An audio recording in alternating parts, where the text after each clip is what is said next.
इस सरकार में या उस सरकार में किसी में भी आप पर कभी कोई ऐसा दबाव महसूस? गहलोत साहब ने खुद ही अपने मुंह से कहा था कि आप, और मुझे फिर यही बात दोहराई थी भजन लाल साहब ने जब मैंने। क्या चैलेंज सामने आया? क्योंकि कई बार पिछली भर्तियों में अगर देखने को मिला कि पेपर जैसी लीक जैसी घटनाएं, बहरहाल लीगल समस्याएं होती है, कई सारी जो भर्तियां कोर्ट में चली जाती हैं, जो न्यायालय में होती है भर्तियों को, तो हम कुछ भी नहीं कर पाते। तो बहुत बड़ी चुनौती हमारे लिए, सरकार के लिए। बाकी जहाँ तक सवाल है पेपर लीक का, तमाम सवाल उठे कर्मचारी चयन बोर्ड पर। नमस्कार, मैं आरव सिंह और आप देख रहे हैं पॉलिटिकल पंचायत। और जो मेरे सामने आप जो शख्सियत देख रहे हैं, ये राजस्थान कर्मचारी चयन बोर्ड के अध्यक्ष हैं, मेजर जनरल आलोक राज जी। आज तमाम सवालों के जवाब इनसे लेंगे और बहुत सारी ऐसी जो चीज़ें हैं, तमाम बच्चे जो हैं कहीं ना कहीं सोशल मीडिया के ज़रिए या फिर अन्य चीज़ों के ज़रिए जानने की कोशिश करते हैं, वही उन चीज़ों पर हम सवाल जवाब करेंगे। सर, पहले तो आपका पॉलिटिकल पंचायत पे बहुत बहुत स्वागत। Thank you so much. जय हिंद आपके सभी दर्शकों के लिए। सर, सबसे पहला सवाल तो मेरा ये रहेगा कि सेना से अब इस फील्ड में सबसे चुनौती भरी चीज़ क्या देखते हैं? क्योंकि सेना में बड़ा एक डिसिप्लिन होता है और उस डिसिप्लिन को आप यहाँ पर किस तरीके से जो है फील्ड में उतार रहे हैं? देखिए, सेना में ज़्यादातर जो सिचुएशंस होती हैं वो बहुत ब्लैक एंड वाइट होती हैं, यानी कि सही गलत। लेकिन जब हम सेना से बाहर आते हैं एक इस माहौल में जहाँ पर कि भर्तियाँ हो रही हैं, तो बहुत सारे शेड्स ऑफ ग्रे होते हैं। ब्लैक एंड वाइट नहीं होता, वो ब्लैक भी है, वाइट भी, और बीच में कुछ ग्रे है। यानी कि कुछ ऐसे असमंजस की स्थितियाँ होती हैं जहाँ पर कि निर्णय लेना इतना आसान नहीं होता। और सबसे बड़ी बात, हर चीज़ बहुत लीगल होती है, तो यहाँ पर आप अपने मन से कुछ भी चेंज नहीं कर सकते। आपको बिल्कुल सब कुछ लीगली वैलिड चीज़ को करना पड़ता है। तो सबसे बड़ी चुनौती हमारी ये रहती है जब भी हम कुछ परीक्षाएं कराते हैं, भर्तियां कराते हैं, कि आप लीगली बिल्कुल करेक्ट रहें। तो ये एक हमारी चुनौती है जिसको कि हमको, इसके बारे में मुझे इतना ज़्यादा नॉलेज नहीं थी, लेकिन हमारी लीगल टीम है, वो अच्छा काम करती है। और हम भी प्रयास करते हैं कि हम कुछ भी चीज़ करें, कुछ भी निर्णय लें, वो लीगली करेक्ट हो, ताकि न्याय हो और किसी के साथ अन्याय ना हो। सर, आपने कांग्रेस सरकार में भी भर्तियां करवाई, वर्तमान में डबल इंजन की सरकार है, भजन लाल जी की सरकार है। क्या लगता है कि कोई भी सरकार, कई बार ऐसा होता है कि अधिकारी होते हैं तो उन पर प्रेशर रहता है, सरकारों का दबाव भी रहता है। क्या लगा कि इस सरकार में या उस सरकार में किसी में भी आप पर कभी कोई ऐसा दबाव महसूस? देखिए, जब मैंने ज्वाइन किया था अगस्त 2023 में, और उसके बाद में फिर कांग्रेस सरकार रही थी दिसंबर तक, तो किसी प्रकार का कोई प्रेशर नहीं था। बल्कि गहलोत साहब ने खुद ही अपने मुंह से कहा था कि आप, यदि आपको मैं भी बोलूं कुछ तो आपने उसको नहीं मानना यदि वो न्याय संगत ना हो। और मुझे फिर यही बात दोहराई थी भजन लाल साहब ने जब उन्होंने चार्ज संभाला था राज्य सरकार का, मुख्यमंत्री का। उन्होंने ये बोला था कि आप किसी के दबाव में को नहीं आना है, और मैं भी बोलूँ तो अपने जो वही करना जो उचित हो। और मुझे बहुत खुशी है इस बात की कि सभी दोनों सरकारों ने, और ख़ासकर विभागों ने, जो सरकार के सेक्रेटरीज होते हैं, ACS होते हैं, सभी ने कभी भी कोई प्रकार का दबाव नहीं बनाया, कोई प्रेशर नहीं डाला, और एक रेस्पेक्ट किया जो कि मैं आर्मी के रैंक का होता है, कि कभी भी किसी प्रकार के जो अनुचित वो नहीं उन्होंने बोला। और मैं यही बात बोलूँगा बाकियों के बारे में, जो मंत्री हैं, विभिन्न मंत्री हैं, और जो MLA MPs हैं, पॉलिटिशियंस हैं, सभी ने बहुत ही कहते हैं कि एक शालीनता से हमेशा पेश आए, और उन्होंने इंश्योर किया कि हम कुछ भी करें वो बिल्कुल सही हो। कभी भी किसी प्रकार की एक अनुचित डिमांड किसी ने नहीं की। आमतौर पर ये डिमांड करते थे कि आप फलाने बच्चे से मिल सके तो मिल लें, क्योंकि वो उसको कोई परेशानी है या उसकी कोई समस्या है, मेरी कॉन्स्टिट्यूंसी का बच्चा है, उससे मिल लें या उसको आप उसकी समस्या को सुलझा दें। लेकिन किसी प्रकार की अनुचित डिमांड किसी की भी अभी तक नहीं आई मेरे पास। सर, कई बार ऐसा होता है, सरकार भर्तियां तो निकालती है, लेकिन कई बार ऐसा होता है कि कर्मचारी चयन बोर्ड हो या फिर कोई ऐसी समस्याएं आ जाती हैं कि भर्तियां लेट हो जाती हैं, अभ्यर्थी जो है इंतज़ार करते रहते हैं, उनकी शिकायत हमेशा रहती है। सरकारों को भी कहते रहते हैं, कई बार कर्मचारी चयन बोर्ड को भी कहते रहते हैं कि दिक्कत हो रही है, समस्याएं हो रही है। वो बिल्कुल सही बोलते हैं, क्योंकि जो कैंडिडेट्स होते हैं वो कई कई सालों से तैयारी करते हैं, युवा बहुत सालों से तैयारी करते हैं, और कई बार पेपर लीक की वजह से, कई बार दूसरे परेशानियों की वजह से उनको मौका नहीं मिल पाता है, वैकेंसियाँ कम होती हैं, उनको सिलेक्शन नहीं हो पाता है। तो एक जो युवा होता है फ्रस्ट्रेट हो जाता है, और एक फ्रस्ट्रेटेड युवा की एक आकांक्षा होती है सरकार से या हमारी जैसी एजेंसी से कि हम समय पर भर्ती कराएं। और मेरा यही प्रयास रहा, हमने ये प्रयास किया कि जितना हो सके जो हमने कैलेंडर में डेट्स दी हैं उन्हीं पर परीक्षा कराए जाएँ। और कभी कभी ऐसी टेक्निकल इश्यूज़ आ जाते हैं, लीगल इश्यूज़ आ जाते हैं कि हम उस डेट पर नहीं रह पाते, और हमने ऐसा कोशिश की कि हमारे 80 to 90% जो डेट्स हैं, मैं उसी पर परीक्षा कराई, लेकिन कभी कभी हम नहीं करा पाते। और उसके बाद में फिर कई सारी लीगल समस्याएं होती हैं, कई सारी जो भर्तियाँ कोर्ट में चली जाती हैं, उसमें डिले हो जाता है। जैसे अभी स्टेनो परीक्षा है, वो भी कोर्ट में गई हुई है, तो उसकी वजह से वो डिले हो रहा है। तो हम चाहकर भी इनको जो न्यायालय में होती है भर्ती, उनको तो हम कुछ भी नहीं कर पाते। हमको वेट ही करना पड़ता है जब तक कि वो उसको समस्या को सुलझा ना पाए। तो ऐसी समस्याओं की वजह से कई बार डिले होता है। अदरवाइज हमारा पूरा प्रयास होता है कि हम जितना हो सके परीक्षा को टाइम से करें, टाइम से रिजल्ट निकालें, टाइम से डीवी हो और उसके बाद टाइम से रिजल्ट निकले। और हम काफ़ी हद तक इसमें सफल रहे, मगर हमारी भी कमियां रही हैं। हमने प्रयास किया उन कमियों को दूर करने के और कोशिश कर रहे हैं कि हम और उसको बेहतर कर पाएँ। सर, हाल ही में आपने 4th ग्रेड की भर्ती हो, कृषि पर्यवेक्षक भर्ती हो, कई ऐसी बड़ी भर्तियां करवाई हैं। क्या चैलेंज सामने आया? क्योंकि कई बार पिछली भर्तियों में अगर देखने को मिला कि पेपर जैसी लीक जैसी घटनाएं, बहरहाल अभी हाल फिलहाल में कोई पेपर लीक जैसी घटनाएं देखने को नहीं मिली, लेकिन क्या कुछ ऐसे डिफिकल्ट जो है फॉल्ट देखने को मिले? देखिए, बड़ी परीक्षा के अंदर सबसे बड़ी जो समस्या हमको होती है वो होती है शिफ्टों में परीक्षा कराना। हम चाहते हैं कि कोई भी परीक्षा हो वो एक ही शिफ्ट में हो, ताकि हमको नॉर्मलाइजेशन जैसी प्रक्रिया से ना गुजरना पड़े। तो जब पशु परिचर परीक्षा कराई या चतुर्श्रेणी परीक्षा कराई, तो इसमें इतने सारे अभ्यर्थी थे कि हमको we were force compelled to conduct exam in shifts.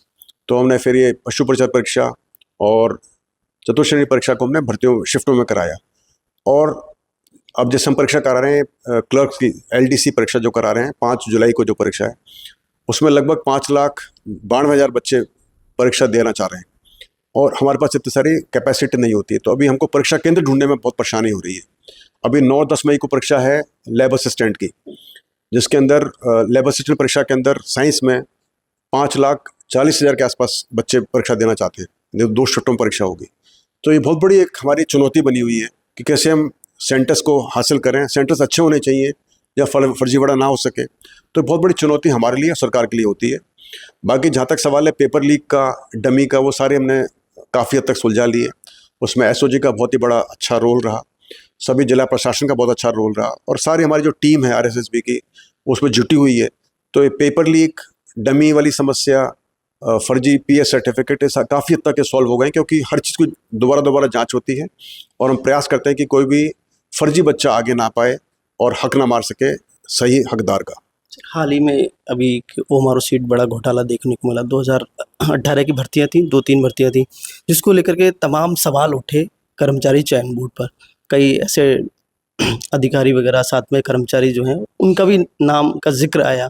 इस चीज़ को कैसा देखते हैं सर? सवाल खड़े होते हैं इस चीज़ को। देखिए, 2018 की भर्ती, 2019 के अंदर ये ओमार शीट वाला घोटाला हुआ था, जिसके अंदर स्कैनिंग जो कंपनी थी उसने कुछ कर्मचारियों से मिलकर वो फर्जीवाड़ा किया था और उसमें कुछ बच्चों को पास कर दिया गया था। और खुशकिस्मती है कि वो एजेंसी पकड़ी गई यूपी के अंदर, और उसके बाद में फिर उस पर छानबीन हुई।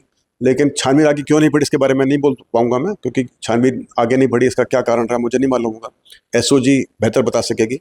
लेकिन जैसे ही संज्ञान में मेरे आया 2024 के अंत में शायद, या 2025 के शुरू के अंदर, तब से फिर SOG और हमने मिलकर काम किया और फाइनली SOG सफल रही पकड़ने में। हमारे भी एक IT के जो हेड थे संजय माथुर जी, वो उसमें अरेस्ट हुए थे और उनके ऊपर भी आरोप लगा। और अभी चूंकि वो न्यायालय में वो प्रक्रियाधीन है, तो उसके बारे में बोलना उचित नहीं है, मगर मुझे पूरी उम्मीद है कि सच सामने आएगा और दोषी को सज़ा मिलेगी। और उसका संज्ञान लेकर हमने और भी कई सारी फिर नए इनिशिएटिव लिए ताकि इस प्रकार के ओमार घोटाले दोबारा ना हो सकें। लेकिन आपके माध्यम से बताना चाहूँगा मैं कि जब से इस संस्था का मैंने चार्ज संभाला, तब से हमारा पूरा प्रयास था, हमारी पूरी नज़र थी हर एक आदमी पर, हर एक सिस्टम के ऊपर, और हमने काफ़ी सारे सिस्टम हमने इम्प्रूव किए। और हमारे सारे जो बोर्ड के माननीय सदस्य हैं, हमारे जो टीम के जो मेंबर्स हैं, हमारे जो एजेंसी हैं, हमने सब इस तरह से सिस्टम बैठा रखा था कि कोई भी गड़बड़ यदि हो तो हमको फ़ौरन पकड़ में आ जाए और आदमी पकड़ा जाए। चाहे वो CCTV लगाना हो, चाहे वो मॉनिटर करना हो, चाहे वो दस्तखत चेक करने हो, चाहे कॉल मॉनिटरिंग हो, कुछ भी हो, हमने काफ़ी सारे सिस्टम बैठा रखे थे। तो मैं काफ़ी कॉन्फिडेंस आपके सामने बोल सकता हूँ कि मेरे इस कार्यकाल के दौरान में दोबारा इसी प्रकार का कोई भी ओमार घोटाला नहीं हुआ है। जो भी भर्तियाँ हुई बिल्कुल साफ सुथरी हुई हैं और मुझे खुशी है बताते हुए कि हमारे पास कोई भी इसी प्रकार कंप्लेंट नहीं आई है जहाँ पर किसी प्रकार की गड़बड़ पकड़ी गई हो। सर मैं बतौर युवा होने के नाते मैं युवाओं की तरफ से और मेरा और युवाओं का भी ये सवाल है कि कई बार भर्तियां आती है समय पर नहीं हो पाती है, बहुत लंबा वक्त लग जाता है। तो क्या कर्मचारी चयन बोर्ड जब भी कोई भर्ती आ रही है समय पर कराने की कोशिश करे ताकि युवाओं का वक्त बर्बाद ना हो, एक भर्ती आए वो समय पर क्लियर हो जाए? नहीं नहीं बिल्कुल, आप देखिए, हमने जब भर्तियां हमने कैलेंडर छापा था तो हमने उसमें महीनों का जिक्र भी किया था, कितने महीने लगेंगे उस परीक्षा का रिजल्ट निकालने में। तो जो एक साधारण सा भर्ती होती है उसके 3 महीने के लिए हम टाइम लेते हैं रिजल्ट निकालने के लिए। जो टेक्निकल होती है उसका हम करीबन 4 महीने लेते हैं। सॉरी, जो जो शिफ्टों में होती है 4 महीने में करते हैं, और जो टेक्निकल परीक्षा होती है उसको 5 महीने का हमने समय दिया होता है। और हमारा वही प्रयास है कि हम उस टाइम में, और लगभग हम सभी इन जो भर्तियों में टाइम में हम सफल रहे उसका जो रिजल्ट देने के लिए। डीवी में टाइम लगता है क्योंकि जैसे अभी चतुर्श्रेणी भर्ती है उसमें बहुत लोगों का डीवी हो रहा है, 1 लाख 1.5 लाख बच्चों का डीवी हो रहा है, तो टाइम लगेगा। 45 डेज में वो संभव नहीं था, और विभाग इसमें कार्यरत है, तत्परता से काम कर रहे हैं। तो खुशी की बात यह है कि सभी बहुत ही संवेदनशील है और सभी समझते हैं कि भर्ती टाइम से होनी चाहिए और युवा को इंतजार कराना उचित नहीं है। सरकार की भी यही मंशा है। तो मुझे लग रहा है कि सब जो इस पूरे गाड़ी के चक्के हैं वो सही तरह से काम कर रहे हैं, और हमारी कोशिश ये रहेगी कि सारी भर्तियां टाइम पर हो और टाइम से रिजल्ट निकाला जाए, टाइम से डीवी हो। सर आप कर्मचारी चयन बोर्ड के अध्यक्ष हैं, तो कई बार ऐसा होता है कि सारी चीज़ें अब आपके हाथ में है। बहुत सारे नेता मंत्री दबंगों के, कभी किसी का फ़ोन ऐसा आया सिफारिश के लिए या फिर कोई और काम करवाने के लिए कुछ? नहीं, जैसे मैंने बताया था पहले, भी थोड़ी देर पहले कई आपको, बार ऐसा होता है कि सर। हाँ, नहीं, फ़ोन मेरे पास आते हैं, एमपीज़ एमएलएज़ के फ़ोन आते हैं, नेताओं के फ़ोन आते हैं, बहुत लोगों के फ़ोन आते हैं, लेकिन कभी भी किसी ने एक लाइन क्रॉस नहीं की। उनको पता है कि ये फौजी आदमी, इसका कोई संबंध नहीं चीज़ों से, हमेशा उसूलों से चलता है। तो उसका कुछ लोग मुझे पागल भी समझते हो, लेकिन मैं जैसा हूँ वैसा हूँ। हमेशा सबने एक शालीनता का एक दायरा बना के रखा हुआ है, और सब कभी भी कोई डिमांड नहीं करता कि इसको ऐसा कर दिया जाए, उसको वैसा कर दिया जाए। ज़्यादातर रिक्वेस्ट सिर्फ यही होती है कि एक बार मैं उस अभ्यर्थी से मिल लूँ या अभ्यर्थी के अभिभावक से मिल लूँ और उसकी समस्या का मैं निदान करने का प्रयास करूँ। सर लोग कह रहे हैं कि आप सोशल मीडिया पे एक्स पर लगातार रहते थे, हर जानकारी चंद सेकंडों में बता देते थे कि कोई भर्ती आने वाली है या रिजल्ट आने वाला है या उन सब चीज़ों पर, लेकिन आजकल आप बहुत दूर हैं इन सब चीज़ों से, क्यों? थोड़ा सा मैंने वो डिजिटल डिटॉक्स किया है, प्रयास कर रहा हूँ कि कुछ दिन थोड़ा सा सोशल मीडिया से दूर रहूँ, और क्योंकि काफ़ी ज़्यादा हो गया था। और जब आप बहुत ज़्यादा सोशल मीडिया पे थे, बच्चे भी वक्त नहीं मानते, फिर वो भी उल्टे सीधे जवाब देते रहते हैं। तो मैं चाहता था बच्चों को थोड़ा पता पड़ना चाहिए कि मेरा डिजिटल मीडिया पर रहने से उनको क्या सहूलियत थी और अब क्या नहीं है। उनको इस बात का भी एक एहसास शायद होना चाहिए कि कोई आदमी इतना प्रयास करता है, इतने टाइम लगाता है, आपके सवालों का जवाब देता है, आपको इन्फॉर्मेशन देता रहता है, तो बजाय उसके बहुत से लोग गाली गलौज करते थे, बेतरतीब अपने कमेंट्स देते थे। तो मैं चाहता था कि थोड़ा उनको मालूम एहसास हो इस बात का कि मैं प्रयास कर रहा था, उनको पसंद नहीं आया तो कोई बात नहीं है, अभी कुछ गैप देंगे, फिर दोबारा शुरू करेंगे। अंतिम सवाल की तरफ चलूँगा सर, क्या मैसेज देना चाहोगे उन लोगों के लिए जो फर्जी तरीके से भर्ती में जो है आना चाहते हैं, फर्जी डिग्रियां बनाते हैं, फर्जी तरीके से सेटिंग करने की कोशिश करते हैं, उन लोगों के लिए क्या कड़ी कार्रवाई के लिए? तो उनका तो एक ही मैसेज है, जो लोग फर्जी तरीके से प्रयास कर रहे हैं, कि वो न्यूज़पेपर उठा के देख लें पिछले 2.5 साल का।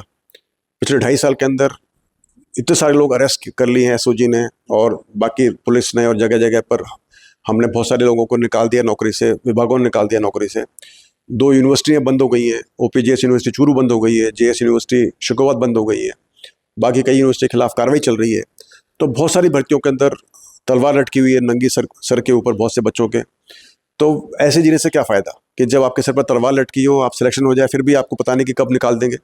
तो बेहतर होगा कि आप सब मेहनत करके सही जगह से अपनी डिग्री प्राप्त करें, और फिर अपनी मेहनत से आप परीक्षा पास करें, ताकि आप जब सिलेक्शन आपको हो जाए तो आपका कोई किसी तरह की डर नहीं हो, आप बेखौफ काम कर सकें, ईमानदारी से अपनी सर्विस दे सकें। बहुत बहुत शुक्रिया।